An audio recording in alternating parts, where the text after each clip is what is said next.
Assalamualaikum warahmatullahi wabarakatuh. Yang terhormat Ibu Resti Warliani, SSI MPD, selaku dosen pembimbing mata kuliah Psikologi Pendidikan, dan teman-teman yang saya banggakan.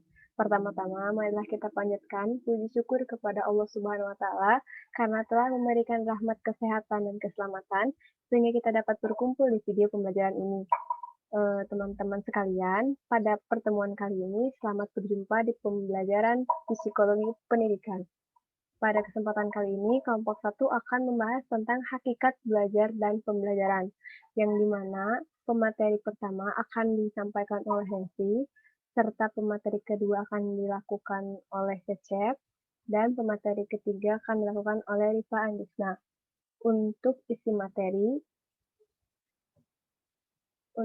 materi yang akan dibahas yaitu definisi, proses belajar, jenis-jenis teori belajar, dan faktor mempengaruhi belajar.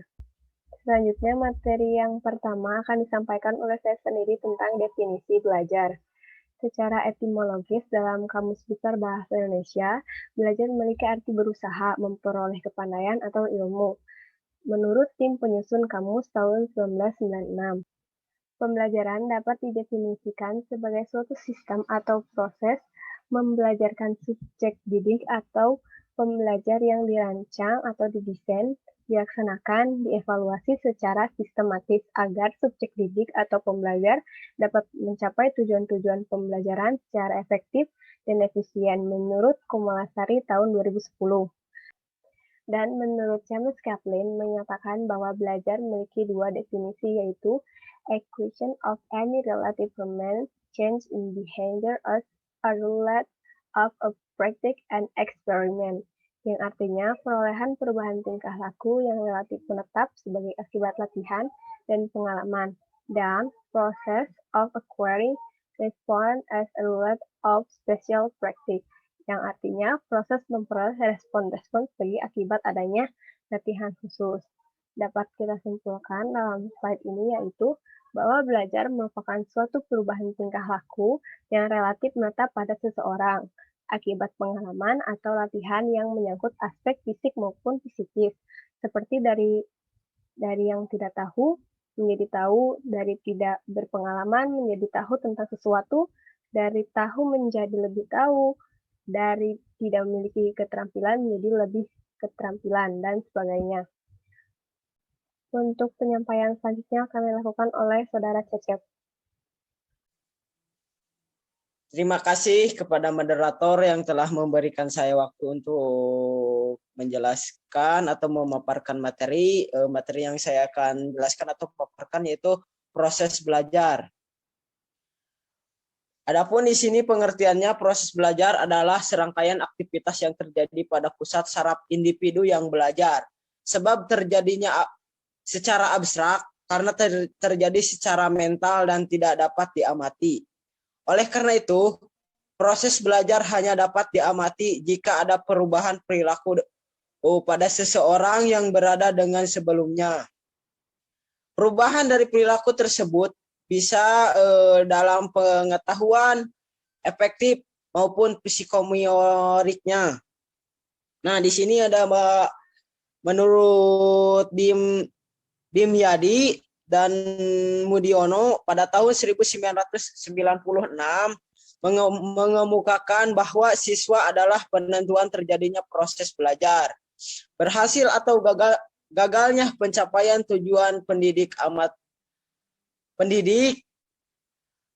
tergantung dari proses belajar mengajar yang dialami siswa dan pendidik, baik ketika para siswa itu berada di lingkungan sekolah maupun di lingkungan keluarganya sendiri. Nah, di sini ada menurut Gen pada tahun 1984, belajar sebagai suatu proses di mana suatu organisme berubah perilakunya sebagai akibat pengalaman. Nah, dari slide ini dapat disimpulkan bahwa belajar ditandai dengan adanya perubahan dan tingkah laku. Ini berarti dari hasil belajar yang hanya dapat diamati dari tingkah laku, dari tidak tahu menjadi tahu, dari tidak terampil menjadi terampil, tanpa mengamati tingkah laku hasil belajar dapat mengetahui ada tidaknya hasil belajar dan perubahan tingkah laku merupakan hasil latihan dan pengalaman dirinya sendiri.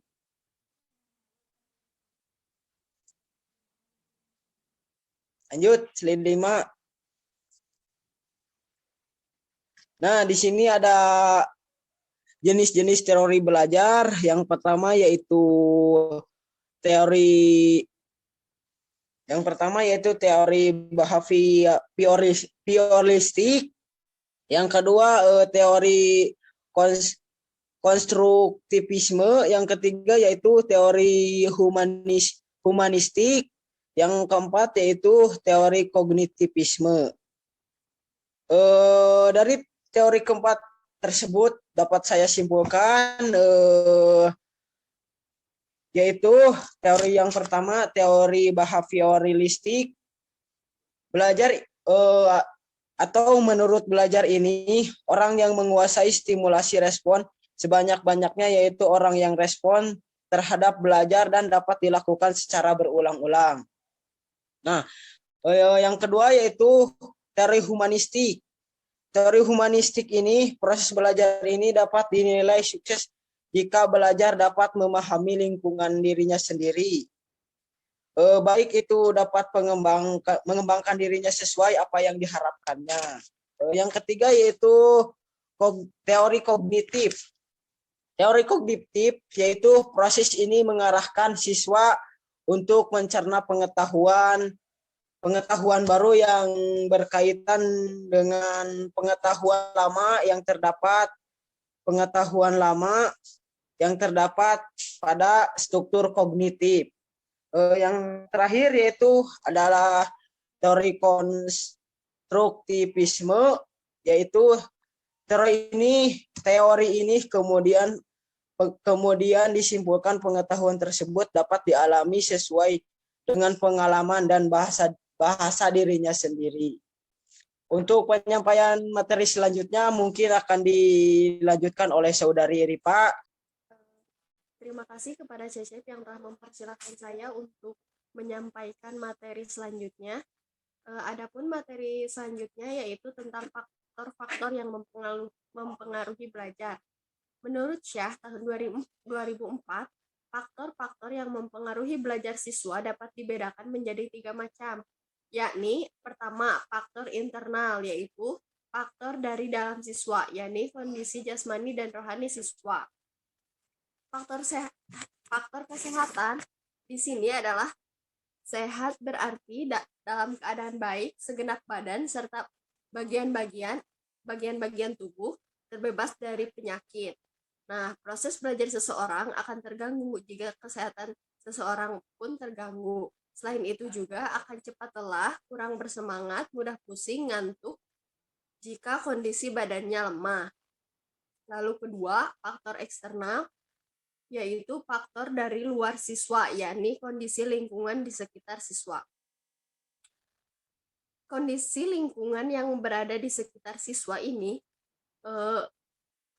berupa faktor dari orang tua, terutama cara mendidik orang tua terhadap anaknya, serta faktor yang berasal dari sekolah, dapat berasal dari guru, mata pelajaran yang ditempuh, dan metode yang diterapkan. Dan faktor masyarakat pun bahkan sangat kuat pengaruhnya terhadap pendidikan anak, sebab mendukung atau tidak mendukung perkembangannya anak, masyarakat juga ikut mempengaruhi.